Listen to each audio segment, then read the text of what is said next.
People democratic front के अध्यक्ष मोहम्मद हाकिम यासिन ने महराज मलिक की गिरफ्तारी और उन पर पीएसए को दुर्भाग्यपूर्ण बताया है।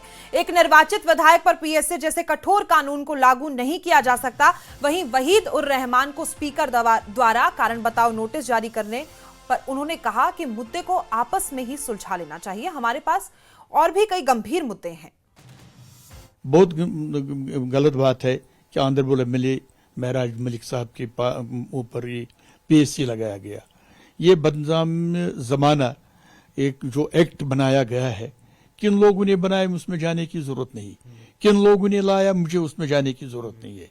किन लोगों ने कहा असेंबली में इलेक्शन मैनिफेस्टो में कि इसको हम हटाएंगे, तो नहीं हटा पाए आज तक। वही लोग ज्यादा चला रहे हैं इस पर, जिन्होंने इसको लाया, जिन्होंने इस वादे किए हटाने की, नहीं हटा सके। अब दूसरों पर थोपना मुनासिब नहीं है। सब लोग हम जिम्मेदार है इसमें लाने में और उसका गलत इस्तेमाल करने में। तो अब महराज साहब पर यह हुआ, ऑनरेबल मेंबर है, पब्लिक रिप्रेजेंटेटिव है, मगर कानून से कोई बालातर नहीं है। हम इसकी मजम्मत करते हैं कि नहीं होना चाहिए था। इस पर बहुत से रास्ते थे।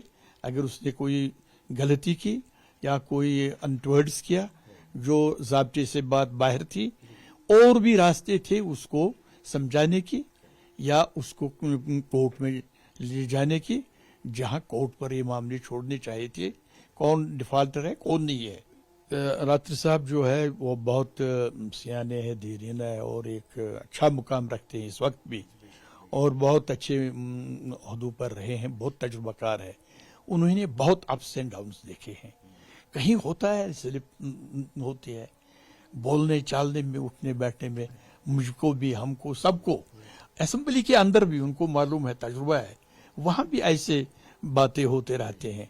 नो डाउट पराज साहब ने किस एंगल से कहा, हालांकि रात्रि साहब को वारंट इशू करने में या कोई मशवरा देने से कानूनी कोई उसमें कोई अमल दखल नहीं है। पर पराज साहब ने किस एंगल से मामला उठाया, क्योंकि वो भी एक पब्लिक रिप्रेजेंटेटिव है और पब्लिक रिप्रेजेंटेटिव पर पीएससी का इतलाक हुआ। शायद किस तरीके से उन्होंने इस मामले को किया, तो राष्ट्र साहब ने किस एंगल से लिया, मेरी दोनों से गुजारिश है, राष्ट्र साहब से बहुत तजुर्बाकार है, सियाने है, कि ऐसे चीज़ों को एक बहुत ओहदे पर जो रहे हैं इस वक्त भी इग्नोर करने की जरूरत है।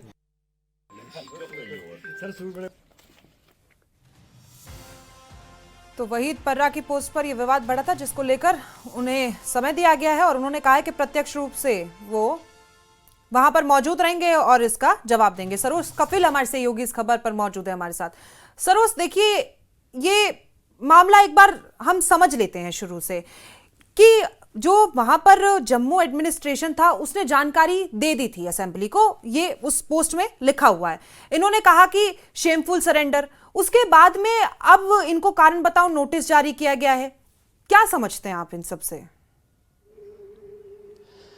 देखिए प्रिया, अगर हम बात करें, ये मामला 8 तारीख का है, जब सबसे पहले महराज मलिक को डिटेन किया गया, उसके बाद उन पे पीएसए लगा। उसके इमीडिएट बाद पीडीपी के एमएलए वहीद पर्रा जो है उन्होंने एक पोस्ट किया, बिल्कुल सही कह रहे हैं आप, जिसपे उन्होंने कहा कि एक शेमफुल सरेंडर है सीएम उमर अब्दुल्ला को और एनसी गवर्नमेंट का। लेकिन साथ ही साथ उन्होंने कहा जो असेंबली सेक्रेटरीट है ये एंडोर्स कर रही है इस वक्त जो गिरफ्तारी हुई है या जो पीएसए लगा हुआ है महराज मलिक पे, जो कहीं ना कहीं जो स्पीकर है रहीम राठौर, उनको सही नहीं लगा।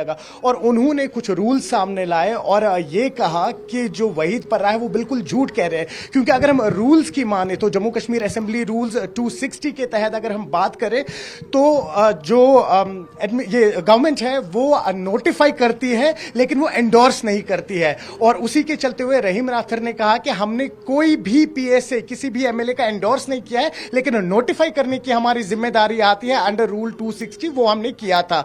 और उसी की एक कॉपी जो है जिसे हम सेक्रेटरीट बुलेटिन कहते हैं वो वहीद पर्रा ने अपने उस एक्स के पोस्ट में साथ में अटैच किया था। उसके बाद विवाद काफी ज्यादा बढ़ा और उसी के चलते हुए जो स्पीकर रहीम राठौर है उन्होंने कहा कि कहीं ना कहीं वहीद पर्रा मिसलीड कर रहे हैं लोगों को, गलत इंफॉर्मेशन दे रहे हैं लोगों को, और एक शो कॉज नोटिस दिया उन्हें, जिसपे अभी वहीद पर्रा ने आज जवाब दिया है। हालांकि 1 हफ्ते का टाइम मांगा गया था। वहीद पर्रा ने कहा है कि 2 दिन में ही मैं पर्सनली अभी स्पीकर रहीम राठौर से मिलूंगा और इस मामले में आगे कैसे बढ़ना है वो सामने लेकिन प्रस्ताव रखा डिस्ट्रिक्ट जाएगा। मजिस्ट्रेट की तरफ से तो सूचना दे दी गई थी, ये तो उसमें लिखा हुआ है कि हमने तो असेंबली को सूचना दे दी थी, उसके बाद में भी वो गलत गाइड कर रहे हैं, उसके बाद ही तो उनको नोटिस गया है, और अब इसको जस्टिफाई कैसे करेंगे वो?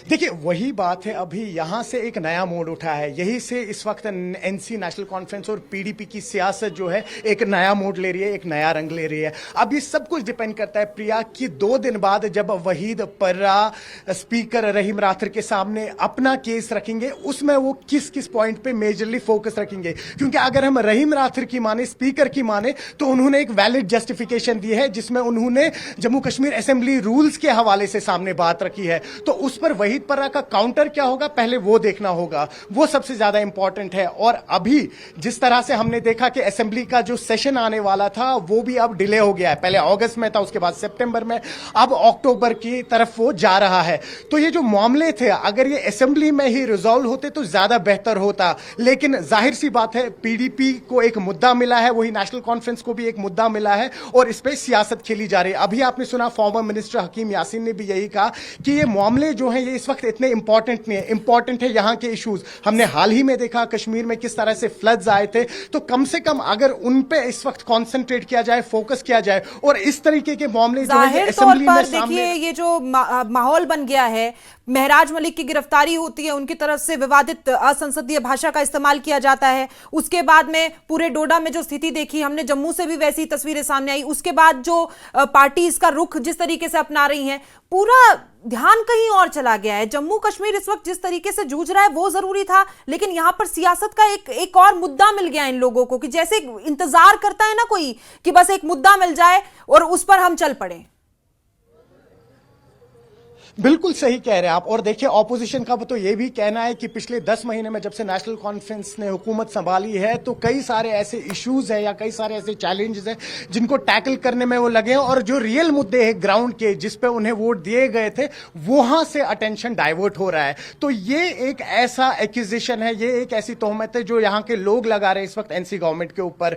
और ग्राउंड पे जब इस तरीके की चीजें होती हैं तो ऑपोजिशन को एक अपॉर्चुनिटी मिल जाती है, और उसी अपॉर्चुनिटी का मौका देखते ही इस वक्त न सिर्फ पीडीपी, आप देख लीजिए भाजपा या बाकी जो यहां की पॉलिटिकल पार्टीज है, सजाद लोन की जेकेपीसी की बात कर लीजिए या हकीम यासीन की पार्टी की बात कर लीजिए आप, तो कहीं ना कहीं अब ये मुद्दा गरमा रहा है। अब प्रिया देखना सिर्फ ये होगा कि 2 दिन बाद जब वहीद पर्रा स्पीकर से मिलेंगे क्या कुछ प्रस्ताव सामने रखेंगे, किस तरह से अपने आप को जस्टिफाई करेंगे। क्योंकि फिर मैं आपको कह रहा हूं कि जो रहीम राथर हैं स्पीकर, उन्होंने रूल्स के हवाले से बात की है, तो उस पर किस तरह से काउंटर रहेगा पीडीपी का और वहीद पर्रा का, वो 2 दिन बाद ही पता लगेगा। प्रिया जी, सरोज कपिल, बहुत बहुत शुक्रिया आपका इस जानकारी के लिए। और बीजेपी की तो क्या ही बात की जाए, वो तो चुप्पी साधे हुए इस मामले पे।